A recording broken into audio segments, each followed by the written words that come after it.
लक्ष्य the goal achiever. नमस्कार, स्वागत है आपका आपके अपने यूट्यूब चैनल लक्ष्य द गोल अचीवर में। मैं हूं सुधांशु तिवारी। जैसा कि आप सबको ज्ञात है कि इस समय हम डीएलएड के विगत वर्षों में जो प्रश्न पत्र पूछे गए थे उनको सॉल्व कर रहे हैं। तो उसी कड़ी में आज मैं आपके सामने लेके आया हूं डीएलएड 2020 में जो गणित विषय का प्रश्न पत्र पूछा गया था वो किस प्रकार से आया था और पूरे प्रश्न का हम एक बेहतरीन हल निकालने की कोशिश करते हैं, जिससे कि अगर आपको आगामी सत्र में पेपर देना है डीएलएड का तो आपकी तैयारी और बेहतर और अच्छी हो पाए। उसी लिए आज मैं आपके सामने एक नया सेशन लेके आया हूँ। तो चलिए शुरू करते हैं। उससे पहले जो लोग चैनल पर नए हैं वो चैनल को सब्सक्राइब कर लेंगे और बेल आइकन को प्रेस कर लेंगे, जिससे कि इस चैनल पर जब भी वीडियो अपलोड हो तो आपके पास नोटिफिकेशन जाए और आप वीडियो को देख पाएँ। इससे पहले मैं गणित विषय का 2017, 18, 20, 22 इतने सालों का गणित का प्रीवियस ईयर के प्रश्न पत्रों को सॉल्व करा चुका हूँ। तो अगर आप लोगों ने उन वीडियो को नहीं देखा है तो डिस्क्रिप्शन में लिंक पड़ी हुई है, आप लोग उसको जाके देख सकते हैं। और आज मैं आपके सामने 2020 का प्रश्न पत्र सॉल्व करूंगा। तो चलिए शुरू करते हैं। संख्या 7, 5, 3, 4 में अंक 5 का स्थानीय मान बताना है। तो देखिए, मैं स्थानीय मान पे आपको बता चुका हूँ संख्या के बारे में और स्थानीय मान के बारे में। जब गणित का मैंने पहले सेशन लिया था तो आप लोग उसको जाके देख सकते हैं। देखिए, जो बाएं से शुरू करते हैं ये होता है इकाई, ठीक है। उसके बाद जो है दहाई होता है और ये जो है 5 होता है सैकड़ा। इसी प्रकार से 1000, 10,000 बढ़ता जाएगा। तो 5 जो है सैकड़े पे है यानी 100 और 5 है इसलिए 500 होगा। तो इस संख्या का स्थानीय मान 500 होगा। तो आप ऑप्शन में ढूंढिए जो 500 हो वही सही है। तो उम्मीद करते हैं आपको इसका जवाब मिल गया होगा। संख्या 5, 7, 5, 3, 4 में अंक 5 का स्थानीय मान 5 होगा। अब अगले क्वेश्चन पे बढ़ते हैं। अगला क्वेश्चन है, दो बिंदुओं से होकर जाने वाले वृत्तों की संख्या कितनी होगी, ठीक है। मान लीजिए कोई दो बिंदु लेते हैं, ये आपके दो बिंदु हैं, ठीक है। अब इन दो बिंदु से जाने वाले वृत्तों की संख्या कितनी होगी। अब ये आपके वृत्त गया तो कोई दो बिंदु हो उससे एक ही वृत्त बन सकता है, ठीक है। अगर दो बिंदु हैं तो उनसे एक ही जो है वृत्त बन सकता है, क्योंकि एक तल पे कोई दो बिंदु होंगे तो उनसे केवल एक ही वृत्त बन सकता है। आपने ये फिगर के माध्यम से देखा। तो आपका इसका सही जवाब होगा 1। पहला जवाब सही होगा। अगले क्वेश्चन में मूव करते हैं। अगला क्वेश्चन है आपका अगले क्वेश्चन में मूव करते हैं। तीसरा क्वेश्चन है आपका, ये थोड़ा बढ़िया क्वेश्चन है, इसको ध्यान से देखिएगा। तीसरा क्वेश्चन है आपका, 3 सही 1/2 प्लस ब्रैकेट में है -7 सही 4/5। इसको सॉल्व करते हैं। तो ये पहले इसको सॉल्व करेंगे। 3 दूनी 6, 7/2 हो जाएगा, ठीक है। इसी प्रकार से ब्रैकेट में आपका माइनस रहेगा, 7 × 5 = 35, 4 39/5 हो जाएगा। अब ये माइनस हो जाएगा, 7/2 माइनस 39/5। इसका अगर हम लासा लेंगे, यहाँ ऊपर आ जाते हैं, इसके बाद यहाँ पे तो 5 दूनी 10 लासा हो जाएगा, 2 पंचे 10, 5 आया, 7 × 5 = 35। इसको घटाते हैं, ये हो जाएगा 5 दूनी 10 और 2 9 18, 2 3 6 7। अब इसको आप घटाइए, 8 में से 5 घटाएंगे तो 3 आएगा और 7 में से 3 घटाएंगे तो 4 आएगा, यानी 43/10। और ये जो 43/10 है ये माइनस में आएगा, ठीक है। अब 10 से 43 में भाग देंगे आप, तो मान लीजिए आप भाग देंगे, यहीं पे देखिए 10 से 43 में, तो 10 चौक 40, 4 बार जाएगा और ये आपका 3 बचेगा नीचे। तो ये आंसर इसका जो करेक्ट -43/10 था, इसको आपने सॉल्व किया था तो आपका आंसर आया था -4 सही 3/10। और ये आपका दूसरा ऑप्शन भी यही है। इस प्रकार से ये आपका यही जवाब होगा, सही जवाब यही है। अब अगले क्वेश्चन पर मूव करते हैं। अगला क्वेश्चन है आपका, प्रथम क्रमागत 3 अभाज्य संख्याओं। ये देखिए यहाँ पे थोड़ा सा क्वेश्चन नहीं आया है। ये क्वेश्चन था प्रथम क्रमागत 3 अभाज्य संख्याओं का मासा, ठीक है। 3 अभाज्य संख्याएं हैं, उनका मासा हमें निकालना है, ठीक है। तो प्रथम 3 क्रमागत जो अभाज्य संख्याएं होती हैं वो आप लोग याद रखिए। जो प्रथम 3 क्रमागत अभाज्य संख्याएं, क्वेश्चन था प्रथम क्रमागत 3 अभाज्य संख्याओं का मासा ज्ञात कीजिए। तो अगर आप प्रथम 3 क्रमागत अभाज्य संख्याओं की बात करें तो 2 होती हैं, 3 होती हैं और 5 होती हैं। अभाज्य संख्या वही होती है जो स्वयं और एक के अलावा किसी और से ना कटे, वही होती है अभाज्य संख्या। तो 2, 3, 5 है, इनका मासा आपको निकालना है। तो इनका मासा अगर देखें आप तो 2 को 1/2 लिख सकते हैं, 3 को 1/3 लिख सकते हैं, 5 को 1/5 ही लिख सकते हैं। बाकी और कोई फैक्टर नहीं होगा तो मासा आपका 1 ही होगा। तो प्रथम 3 क्रमागत अभाज्य संख्याओं का मासा की बात करें तो ये चौथा यानी 1 होगा। उम्मीद करते हैं आपको समझ में आया होगा। अब अगले क्वेश्चन पर बढ़ते हैं। क्वेश्चन था x% बराबर 64 है तो x का मान ज्ञात कीजिए। यहाँ पे x का मान आपको बताना था 5वें क्वेश्चन में। तो चलिए x का मान निकालते हैं। प्रश्नानुसार जो कहा है x प्रतिशत को बटे 100 में लिख देते हैं, बराबर 64 दिया है। अब इसको जो है सॉल्व करिए, तो ये तो हो जाएगा एक्स स्क्वायर और ये 100 उधर चला जाएगा तो ये हो जाएगा 6400। ठीक है, आप ये आप इस एक्स की वैल्यू निकालेंगे तो इधर अंडर रूट आ जाएगा। ठीक है, ऊपर देख लेते हैं, ये यहाँ पे 6400 हो जाएगा। अब 6400 किसका वर्गमूल होता है, तो 8 8 64 होता है, यानी एक्स की वैल्यू जो आएगी आपकी 80 आएगी। एक्स की जो वैल्यू आएगी, एक्स आपका यही आंसर होगा। तो यानी एक्स की वैल्यू की बात करें अगर हम, तो एक्स की वैल्यू देखिए 80 आपका आंसर इसमें आ रहा है, पहला ऑप्शन आपका यही सही रहेगा। एक्स जो आपका आया था 80 आया था और आपका पहला ऑप्शन 80 है। तो उम्मीद करते हैं पांचों विकल्प आपको समझ में आ गए होंगे। अब यहाँ अतुलग्री के बारे में बढ़ते हैं। देखिए ध्यान से देखिएगा आप, यहाँ पे जो है आपको दिया है एक आयत की लंबाई 6 सेंटीमीटर तथा चौड़ाई 2.5 सेंटीमीटर है। आयत का क्षेत्रफल ज्ञात कीजिए। देखिए आयत जो होता है, आयत मैं आपके सामने आयत बना रहा हूँ, ये है आयत। ठीक है, इसकी लंबाई दी हुई है और चौड़ाई दी हुई है। लंबाई दी है 6 सेंटीमीटर, चौड़ाई दिया हुआ है 2.5 सेंटीमीटर। तो आपको मैं फार्मूला बता चुका हूँ, आयत का जो है क्षेत्रफल होता है लंबाई गुणे चौड़ाई। अब इसको हमें सीधा सीधा गुणा कर देना है। तो 6 गुणे अगर हम 2.5 करेंगे तो ये हो जाएगा 6 पंचे 30, 6 दूनी 12, 13 14 15, यानी ये आपका आएगा 15 सेंटीमीटर स्क्वायर। तो जो आयत का क्षेत्रफल आएगा 15 सेंटीमीटर स्क्वायर में आएगा, यानी आप इसको 15 सेंटीमीटर स्क्वायर भी लिख सकते हैं इस प्रकार से, या वर्ग सेंटीमीटर भी लिख सकते हैं। तो आपका जो जवाब आएगा 15 सेंटीमीटर स्क्वायर, ये छठवें का आंसर यही आएगा। अब अगले क्वेश्चन पे मूव करते हैं। अगला क्वेश्चन जो है आपका 2x - 5 का होल स्क्वायर।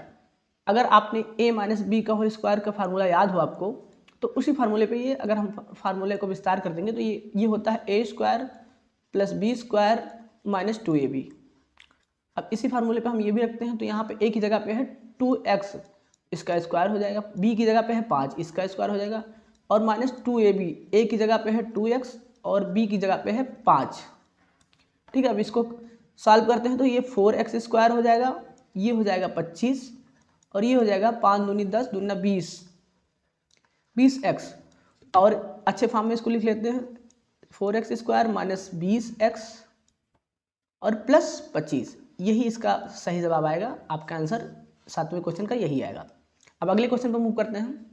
8वां क्वेश्चन जो आपका है, पटरी और प्रकार की सहायता से हमें 90 अंश का कोण बनाना है। ठीक है, तो सबसे पहले आपको एक सीधी रेखा खींचनी है। ठीक है, सीधी रेखा मान लीजिए आपने ए बी रेखा खींची। अब आप अपने प्रकार में एक दूरी ले लीजिए, इस आधे से अधिक दूरी लीजिए। ठीक है, उसके बाद यहाँ पे प्रकार का नोक रखिए और एक चाप लगाइए इधर। ठीक है, ये जो दूरी है आपकी प्रकार की, वही दूरी, अब दूरी चेंज नहीं होगी, प्रकार की नोक यहाँ पे रखिए और आप जो है एक चाप यहाँ पे भी लगाइए। ठीक है, ये दो चाप लग, अब फिर सेम टू सेम वही काम आपको फिर से करना है। यहाँ पे प्रकार की नोक आपको रखनी है और यहाँ पे एक चाप लगाना है।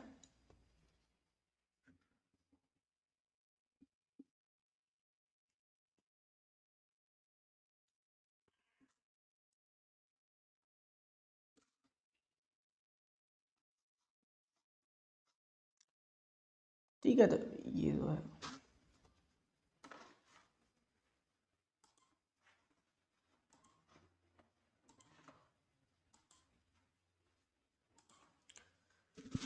चलिए 8वां प्रश्न है आपका, पटरी और प्रकार की सहायता से 90 अंश का कोण बनाइए। तो कोण बनाने के लिए सबसे पहले आप एक सीधी रेखा खींचिए। मान लीजिए हम आपके सामने एक सीधी रेखा खींच रहे हैं, ये है रेखा ए बी। ठीक है, अब आपको इस दूरी से आधे से अधिक दूरी आप अपने प्रकार में भरिए और यहाँ पे प्रकार की नोक रख के जो है यहाँ पे एक चाप लगाइए। ठीक है, अब प्रकार की नोक आप यहाँ पे रखेंगे। ठीक है, और यहाँ पे एक चाप लगाएंगे। अब उतनी ही दूरी के प्रकार की नोक यहाँ पे रखेंगे और आप यहाँ पे चाप लगाएंगे। ठीक है, अब इन दोनों जगहों से आप प्रकार की नोक रखिए, एक चाप इधर लगाइए और यहाँ पे रख के एक चाप इधर लगाइए। ठीक है, तो ये जो दोनों जहाँ पे काटेंगे, ठीक है, ये आपका 90 अंश का कोण बनेगा। आप अगर इस रेखा से सीधे मिलाएंगे तो यही आपका 90 अंश का कोण बनेगा। बाकी आपने जो ये पूरा प्रोसेस किया उसको आप स्टेप बाय स्टेप लिखेंगे भी, कि जो है आपने रचना किस प्रकार से की, आपको रचना स्टेप बाय स्टेप लिखनी भी है। तो इस प्रकार से आप 90 अंश का कोण बना लेंगे। उम्मीद करते हैं आपको समझ में आया होगा। अगले क्वेश्चन में पढ़ते हैं।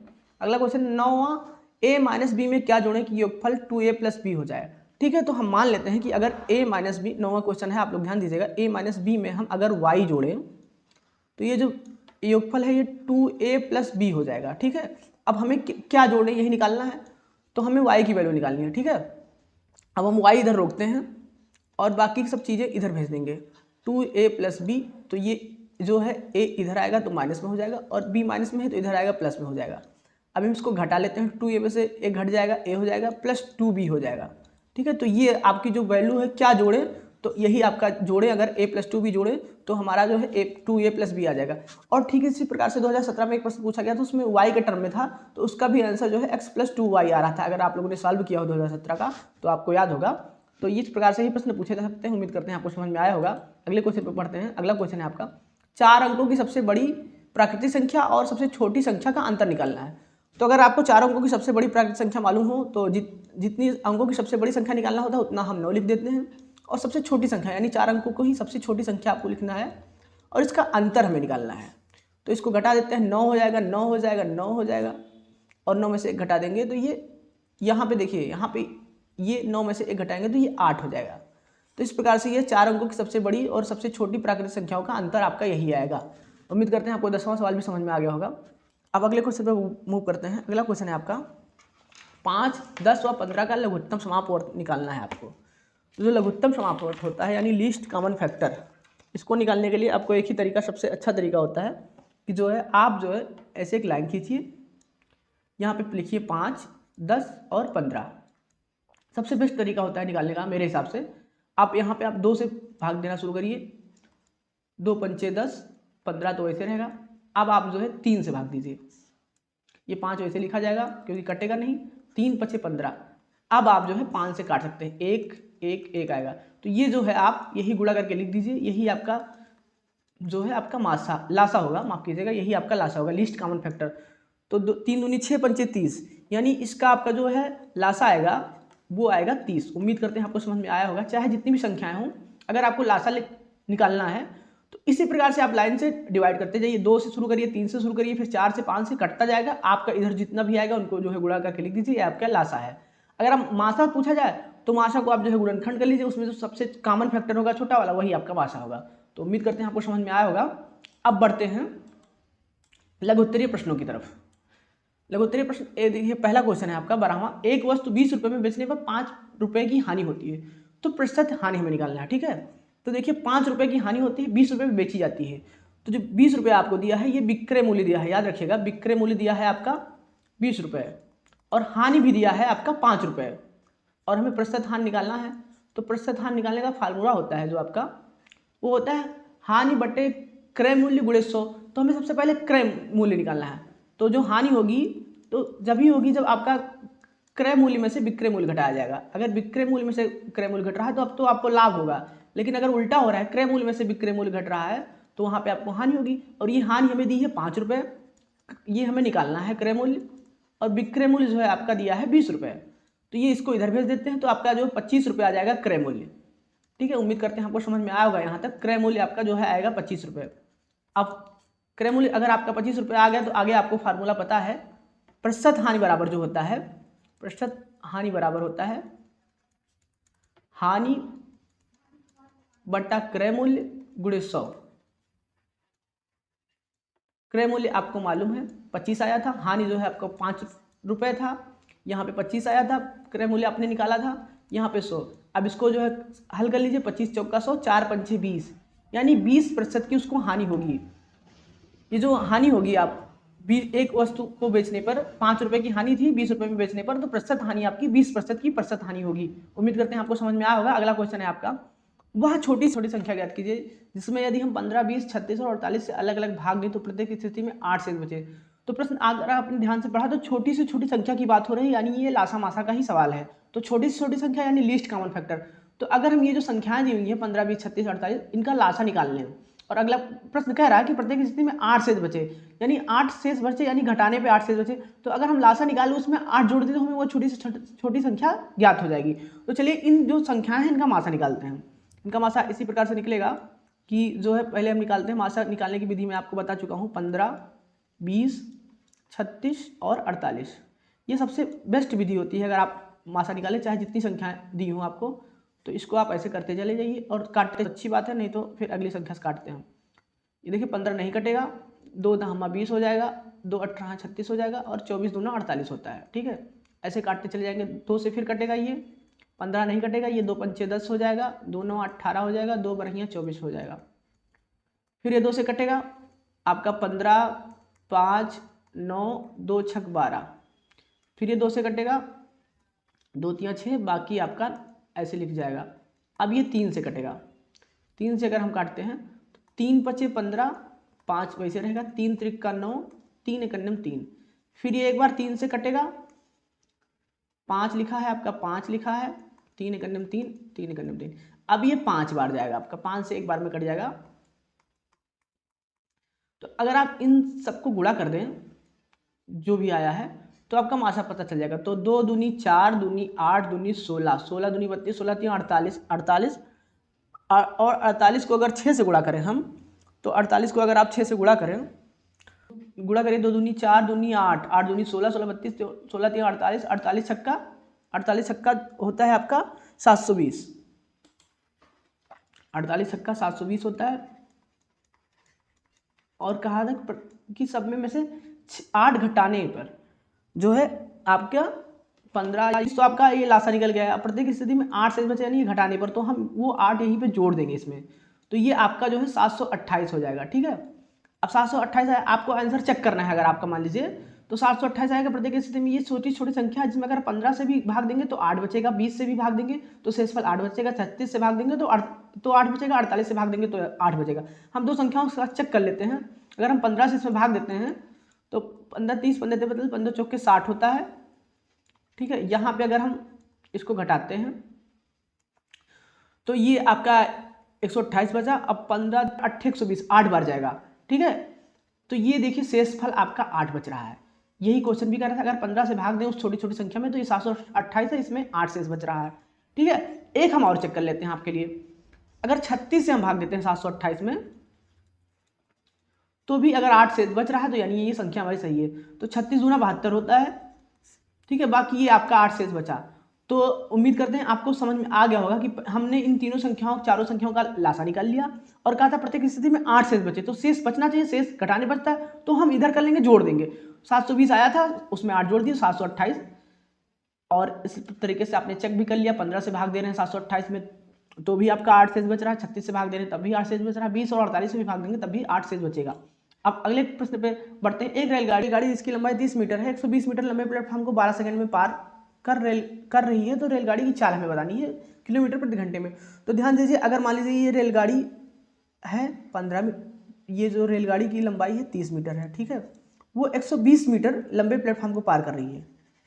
ये प्लेटफॉर्म है 120 मीटर है। तो ध्यान दीजिए, कोई रेलगाड़ी जब किसी खंभे या प्लेटफॉर्म को पार करती है तो पार करने यानी कि जब खंभा और प्लेटफॉर्म की दूरी जितनी होती है प्लस रेलगाड़ी जो अपनी लंबाई रेलगाड़ी की होती है उसको भी जुड़ जाती है, क्योंकि वो पार करने में टोटल जो दूरी चलेगी वो अपनी भी लंबाई चलेगी और प्लेटफॉर्म या खंभे की लंबाई चलेगी। तो ये टोटल जो दूरी हो जाएगी ये दोनों जुड़ जाएगी। 30 मीटर जो लंबाई है रेलगाड़ी की है, 120 मीटर लंबा प्लेटफॉर्म है, तो टोटल जो दूरी हो जाएगी 150 मीटर हो जाएगी। उम्मीद करते हैं आपको ये समझ में आया होगा। तो इस प्रकार से जो टोटल दूरी आपकी हो गई है, ये दूरी आपकी जो है दूरी हो गया 150 मीटर। ये आपको समझ में आएगा उम्मीद करते हैं। अब आगे जो है समय दिया है वो दिया है 12 सेकंड में पार करती है। तो हमें जो है अब उसकी चाल निकालनी है। तो चाल बराबर दूरी बटा समय। अब एक किलोमीटर प्रति घंटे में करना है तो आप यहीं पे जो है या तो मीटर को किलोमीटर में बदल लीजिए, सेकंड को जो है घंटे में बदल लीजिए, नहीं तो आप ऐसा निकाल लीजिए चाल बराबर दूरी बटा समय होता है। तो आपका जो दूरी दिया है 150/12। ठीक है, ये चाल बराबर फार्मूला होता है, उसी पे हमने रखा चाल बराबर दूरी बटा समय। अब जब इसको आप सॉल्व करेंगे तो ये आएगा 12.5। अब चूंकि ये आपका किलोमीटर प्रति घंटे में नहीं आ रहा है तो आपको करना क्या है, 18/5 से गुणा कर दीजिए। अब इसको आप सॉल्व कर लीजिए। तो इसको सॉल्व करेंगे जब आप, तो ये 5 दूनी 10 और यहाँ पे जो आपका आएगा 2.5 बार जाएगा, और उसके बाद 2.5 को अगर 18 से गुणा करेंगे तो ये आपका 45 आ जाएगा। और ये जो है आपकी चाल आ जाएगी ट्रेन की 45 किलोमीटर प्रति घंटे, यानी जो आपका किलोमीटर प्रति घंटे में पूछ रहा था तो ये आपकी 45 किलोमीटर प्रति घंटे ट्रेन की चाल होगी 120 मीटर लंबे प्लेटफॉर्म को पार करने में। तो उम्मीद करते हैं आपको समझ में आएगा ये प्रश्न। आगे बढ़ते हैं।